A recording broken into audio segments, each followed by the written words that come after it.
berbicara dengan masyarakat Indonesia, ramai yang setuju mengatakan bahawa Indonesia sudah maju ke depan daripada 10 tahun. Jokowi adopt daripada diorang punya diorang punya. Tu pun bila diorang dah ke depan, kita baru nak up to date dengan diorang dah bawa lama. Kita dengan diorang dah 10-15 tahun ketinggalan. Dan saya boleh cakap dengan Indonesia kita dah 5-6 tahun ketinggalan dah. Dan hari ini Indonesia melonjak jauh ke hadapan berbanding dengan pencapaian dalam negara kita. Indonesia sekarang memacu ekonomi ke hadapan.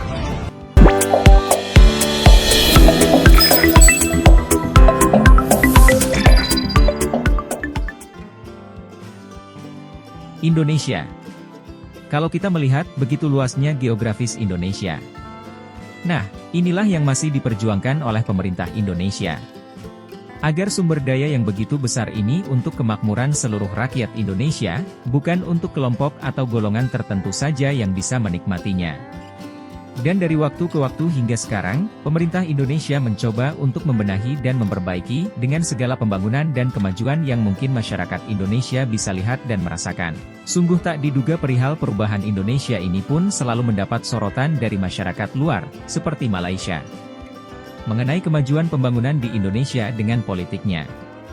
Mereka mengakui Indonesia telah meninggalkan Malaysia, bahkan, menurut mereka mampu meninggalkan Malaysia hingga 10-15 dari Malaysia. Katanya ialah, di bawah Jokowi itu dia merasakan kemewahan infrastruktur. Pertama. Kedua, Pak, ini kali pertama Indonesia ini dunia lihat.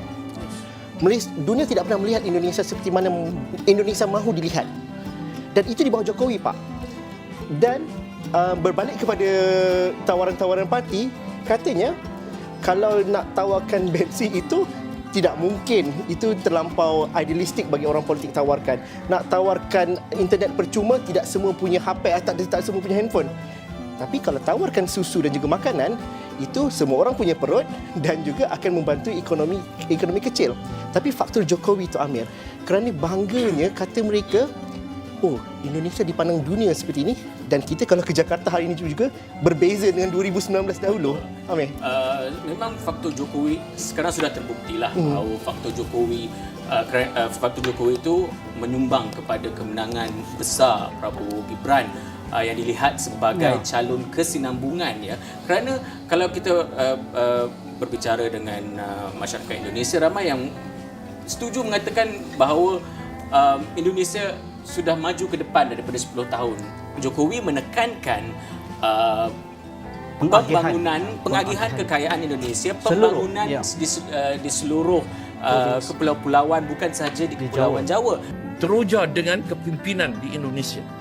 Ya, saya akui Jokowi antara pemimpin yang hebat, yang melakukan perubahan-perubahan, dan hari ini Indonesia melonjak jauh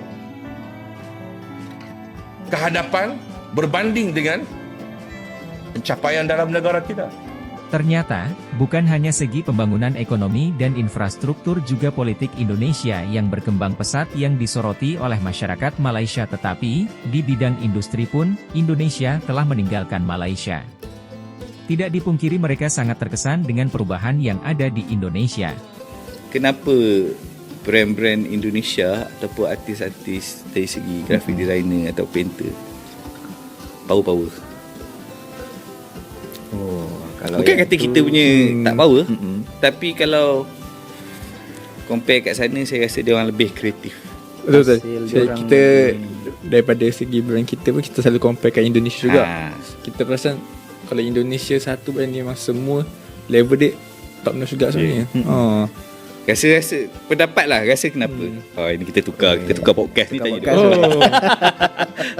Mungkin sebabkan macam Joe kata jugalah, yang Indonesia ni pengeluar. Dia memang 1% daripada negara dia orang. Macam kita kalau nak bahan ni, kita kena outsource ke China, Indo. Malaysia mungkin tak ada lagi item-item macam tu.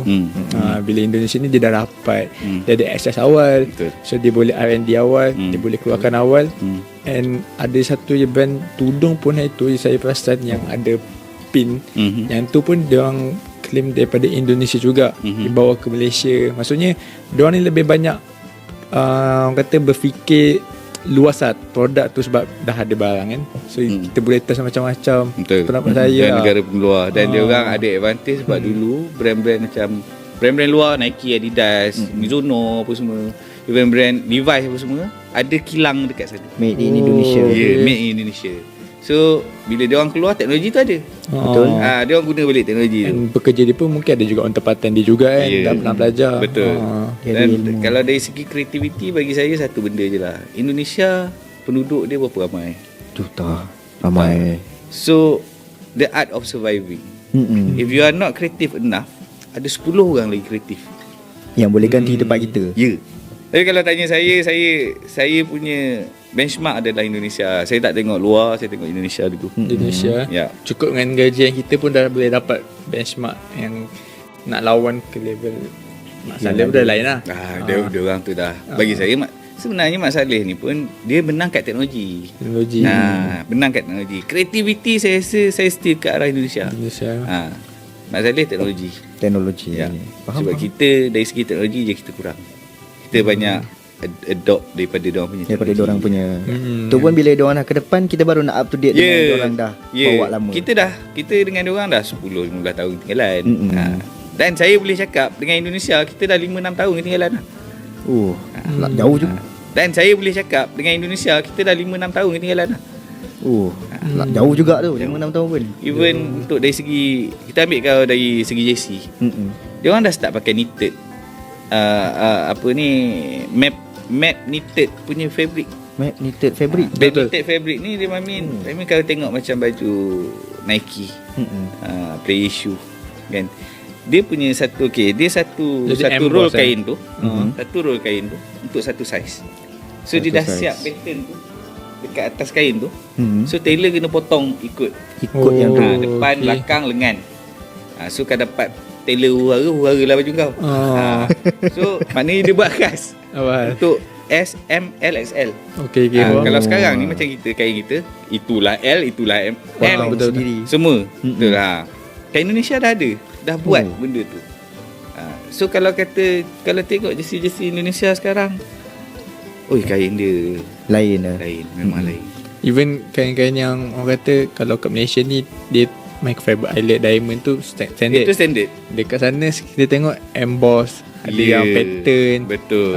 Setiap kedai manufacturer lain material. Betul. Dia orang dah itu saya kata, dia orang dah tinggal kita jauh dah. Dan kita je masih lagi Indonesia tak salah. Indonesia dah tinggal jauh lah. Korang siapa yang beranggapan Indonesia tu ke belakang, kena buka mata. Mungkin tengok pada industri apa yang dia ada kot, yang dia fokus. Tapi macam industri, dia kata industri kita industri yang ke arah fashion, sport ke, saya rasa dia orang dah ke depan. Sampai hari ini pelabur asing masuk begitu hebat. Indonesia sekarang memacu ekonomi ke hadapan. Ini model politik baru. Kita pun begitulah juga. DAP, mana kita nak percaya satu hari boleh kerjasama dengan Barisan Nasional. Nah begitulah, dari melihat pendapat masyarakat Malaysia ini tentunya, Indonesia tidak bisa dianggap remeh lagi. Walaupun di tengah persaingan global, tapi Indonesia masih mampu bersaing. Bagaimana menurut kalian? Silahkan tinggalkan komentar.